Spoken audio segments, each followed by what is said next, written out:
अब नीलावंती अपनी इस जानकारी को जंगल के सूखे मोटे पत्तों पर लिखने लग गई थी, क्योंकि वह समझ गई थी कि उसके पास जो जानकारी है वो किसी के पास नहीं है। और उसे पता चल गया था कि वो कोई साधारण लड़की नहीं है, वो एक यक्षिणी है। एक दिन जब नीलावंती जंगल में अपना काम कर रही थी, तब एक पिशाच नीलावंती के पास आता है और नीलावंती को किताब देने के लिए कहता है। नीलावंती उसे किताब देने से मना कर देती है, क्योंकि वह जानती थी कि ये किताब किसी गलत हाथ में गई तो सब खत्म हो सकता है।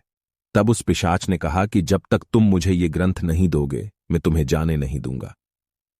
तब नीलावंती ने उस ग्रंथ को उस पिशाच के हाथ में थमाते हुए कहा, मैं श्राप देती हूं कि जो इस ग्रंथ को अधूरा पढ़ेगा वो पागल हो जाएगा, और जो इस ग्रंथ को पूरा पढ़ेगा वो बहुत धनवान हो जाएगा, या उसकी रहस्यमयी तरीके से मृत्यु हो जाएगी। उसके बाद नीलावंती वहां से चली गई। कहा जाता है कि उस पिशाच की यह ग्रंथ पढ़ने से मृत्यु हो गई। उसके बाद ये ग्रंथ एक एक करके अलग अलग हाथों में जाता गया। अब यह